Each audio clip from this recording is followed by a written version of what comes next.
What rank were you back in World War II when you were driving PT boats? Well, I was really a passenger. I wasn't the driver, but I was 17 years old when I turned 18. That would be in World War II. My rank was not a rank at all. I finally evolved to a second-class petty officer before I left the Navy after serving 5 years. And so in World War II, where were you and what were you doing? Well, I started out in Europe, started in North Africa, in a squadron called Squadron 15. The Germans had just vacated North Africa. There was a battle going in Sicily, and we, of course, there being in the Mediterranean. Our PT boat squadron had bases in Calvi, Corsica, in Maddalena, Sardinia, and in Bizerte, North Africa, where our main base was. So we would go back and forth to those various bases in our effort to eliminate the Germans. I wound up in a group. It was a special commando group. It comprised of the members from the 2nd Commando, British Commando Group, which you might recall, the Dieppe raid way back in early part of the war. The 2nd Commando Group was a group that evacuated Europe through the English Channel. They wound up being transferred to the Adriatic Sea, a group of Dalmatian islands in the Adriatic Sea, just opposite Yugoslavia and out of Italy. And the Germans still occupied certain islands there. I remember the one island was called Brosch, and the German High Command was there. We took a commando over there one night in a great coat and a Sten gun. A Sten gun is a very cheaply built machine gun that was issued to the troops. And he walked up to the commandant's home. A lady answered the door. We had put him ashore and we were waiting for him. And he asked for the commandant by name in good German. And she was a little suspicious. And he noted a flickering light on what appeared to be, turned out to be an iron cross on the commandant's uniform. He was standing back asking in German, "Who is this? Who wants me?" Well, he opened his great coat and emptied the Sten gun in the German commando's body, wiping him totally out, of course. And so we got him and took him back off the island. What kind of boats were you on? This is a PT boat. We had two different types of craft. The PT boat most noted by most historians and others that's been written about were Higgins boats built by Higgins and Elco boats built by the Elco Boat Company. We had another boat which was powered by a different engine. The PT boats were powered by 1,080 horsepower Packard PTs, Packard engines. This other craft was powered by a Hall Scott engine, 675 horsepower. And on this boat, which I was aboard, we did multiple things, including the commando groups, some air sea rescue. This was during the time that the 15th Air Force was flying out of Foggia, Italy, hitting the Palestia oil fields, and in order to knock out their fuel supplies. The B-24s would come over in the morning, almost thick as you could believe in the skies. Evening, they'd been hit by anti-aircraft guns and other combat things, and we had occasion to pick up some of the guys out of the Adriatic. I remember picking up one guy that was shot down. We saw him, he was flying a P-38, and he engaged in a combat with a ME or German Messerschmitt. And all of a sudden smoke came from his 38 and he turned it over. It was a craft that the tail was coupled, as they say, it was hard to eject from because the tail would cut you in two. Tail boom, yeah. Yeah. So anyway, he turned it over and got out, and we saw him coming down, and we were going to pick him up. and he had a Mae West on, a little flotation device. And I remember distinctly as we pulled alongside him, he had a cigarette dangling from his mouth. And his first comment was, "Anybody got a match?" And a long story after that he was from Fort Worth. I was not from Fort Worth then, I am now. But he became real good friends with my skipper. And in so much as he was fascinated by our boats and our activities, he would come over and visit with us. And I asked one time, we were drinking wine, and I said, I'm a machine gunner and I know these twin 50s. How about me maybe joining you on a flight, on one of your flights? And he nodded or something, and Skipper, our old man, my skipper was 22 years old. He didn't say no, so I assumed he said yes. So we're getting ready to go on a mission, and this lieutenant, the man that we picked up, came over and he said, "Thompson," he said, "we're getting ready to take a flight. You want to go back and get aboard?" I said, "Oh yes," I couldn't wait. And Skipper said, "No, Thompson, I can't let that happen." And I was like a little boy. I was a little boy. I almost wanted to cry. I said, "Well, Skipper, you promised." Well, he hadn't promised. He just hadn't said no. I said, "Why not?" He said, "I've been thinking about what kind of letter I'd write to Mr. and Ms. Thompson over in Vernon, Texas, on how I allowed my second class, well at that time a third class petty officer, to fly on a mission over Pulaski oil fields, manning machine guns with the B-24s and the 15th Air Force. I just didn't think I could probably give a good explanation on your demise." Well, thank God the airplane came back. They did encounter a lot of anti-aircraft fire, of course, and they did receive some shells, but they weren't harmed. And the guy, as far as I know, lived ever after. Do you remember his name? No, I don't. I wished I had recorded his name. He was a second lieutenant, and of course I was just a swab jacket, And my classification in the Navy was motor machinist mate, but my battle station was the machine guns. What'd you have? The front twin 50s? No, I had the port. Port twins. Twins. And so it was the same PT boat like in PT 109? No, different. And we had mounted aboard that, and most people are not familiar with it. We had a rack which today I assume is much like the Patriot anti-missile things they're using in warfare. As I recall, there was 24 of those things, and one group of them they fired electrically right over my gun tub. And we were having combat with the Germans. I was in my machine gun nest, and I was hit with something. I have a little scar, as you can note right here, a little white place. And I said, "Skipper, I'm hit." Well, I didn't know what it was. I thought it was dead, but I'm not. A little blood trickled, but nothing happened. He just said, "Man your guns, Thompson, man your gun. We'll see what happens." And after the affair was over, our engagement with the Germans, and the blood had stopped, and Skipper came to me and he said, "Thompson," he said, "you want me to put you in for a Purple Heart?" Well, just a kid, I didn't know what a Purple Heart was. It sounded ugly to me. And I said, "Well, what is that, Skipper?" He said, "Well, if you're wounded in action with the enemy, and you're entitled to receive a Purple Heart." I said, "Wounded, Skipper? Did you see this?" Nothing to it.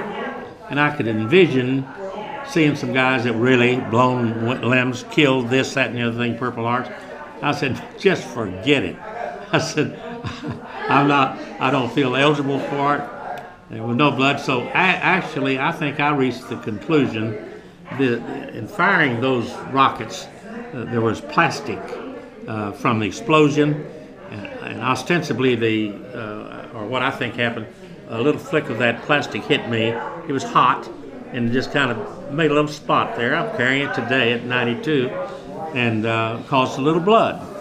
I can only be reminded that more recent history, a phony politician by the name of Kerry got some Purple Hearts for about the similar or less cause, and of course willingly accepted as the lying thief that he was. It is, but If only we knew a guy named Admiral Bill Shakty who was on the boat with him. Oh yes, oh yes, oh yes. I've kept up with Hey, that. Admiral Shakty, we're talking about you, sir. But anyway, I served my time there. We went on down to southern France. Most people are not aware that there were 2 invasions of France. The invasion of southern France was the 7th Army was with the invading force. We went in on a diversionary attack to get the Germans distracted from their thing. We were using devices on our boat. We had what we call a heater, which was a wire recorder, and it had sounds on it like an LSTs, LCVPs. You could hear the chains clanking on the thing. We had smoke, which we laid down for diversion. We had our rockets, which the Germans presumed were shells.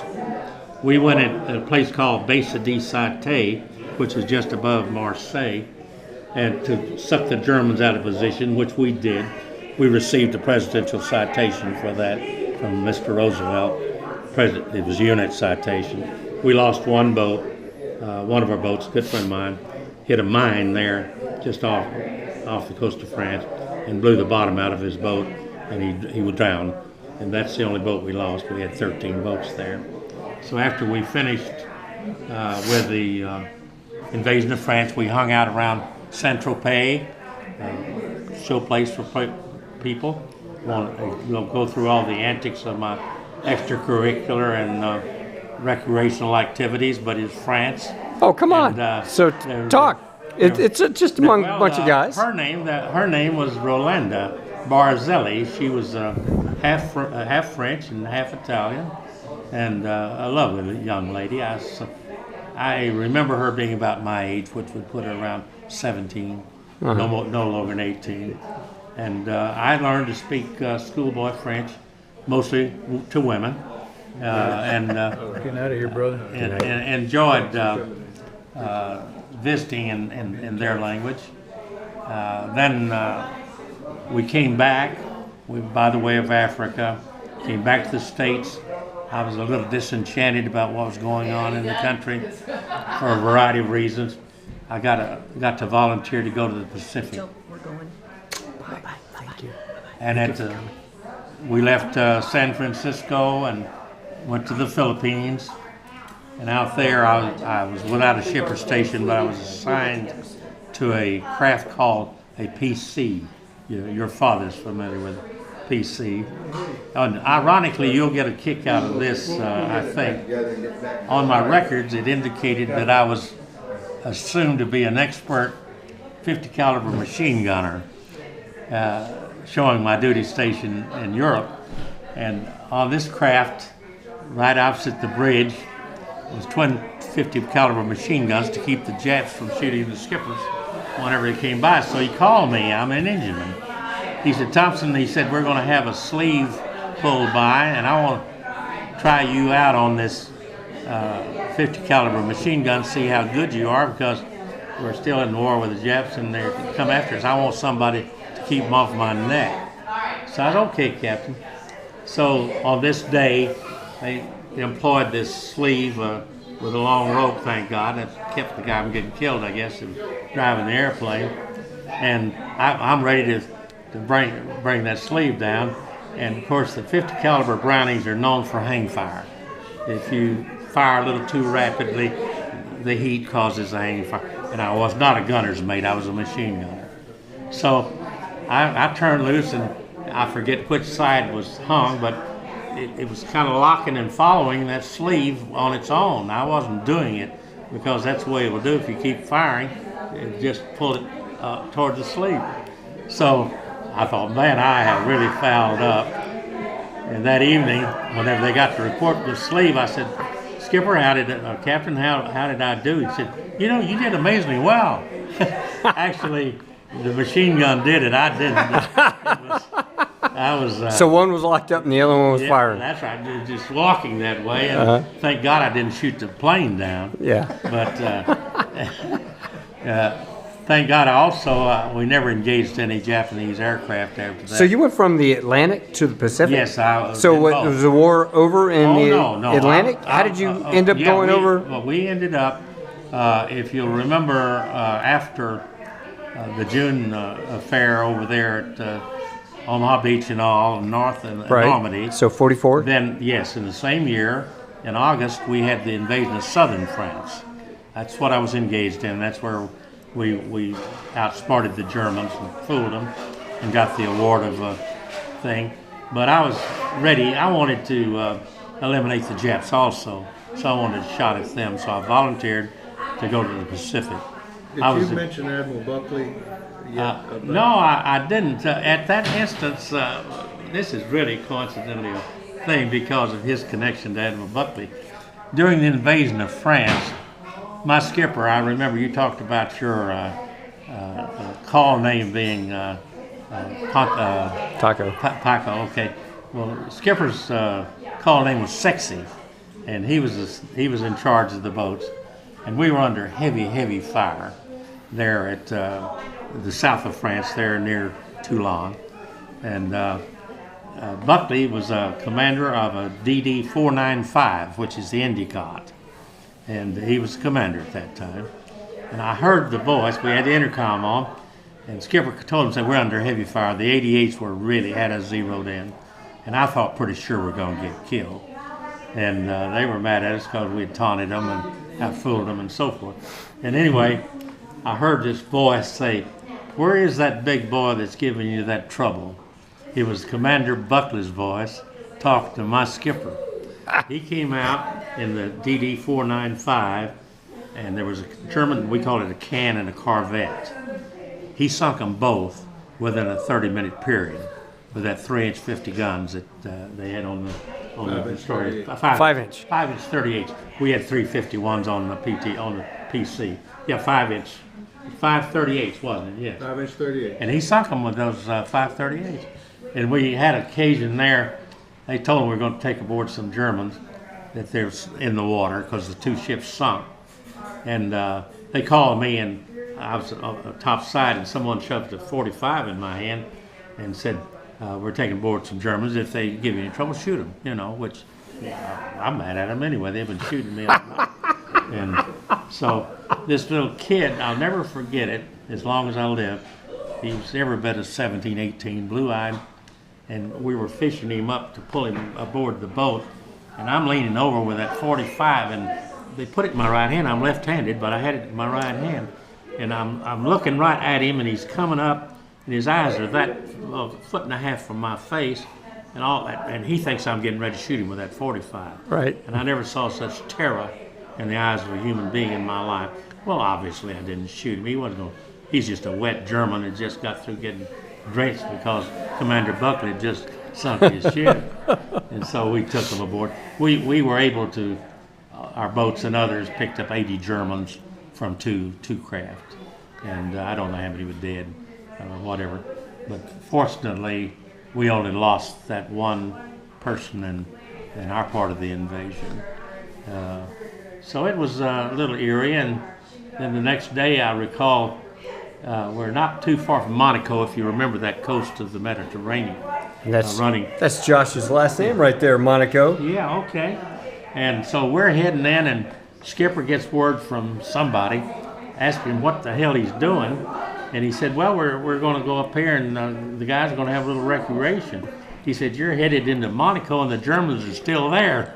So skipper turned us around, and we went on back down and hung out at Saint-Tropez for a good while. And I had the last dinner with my then, let's call her, wasn't fiance, she was lady friend, girl, and they drug up some food and brought some champagne that they'd had buried all during the occupation. And the last I saw of my girlfriend, she was running down the jetty with snot and tears running and saying, au revoir, monsieur Tom, you know, in good French, and when am I going to see you again, and so forth. I had a letter or two later, but I never communicated with her. But I tried to establish some friendships with all the ladies. So you went from France, or Yes. fighting in France, Yes. over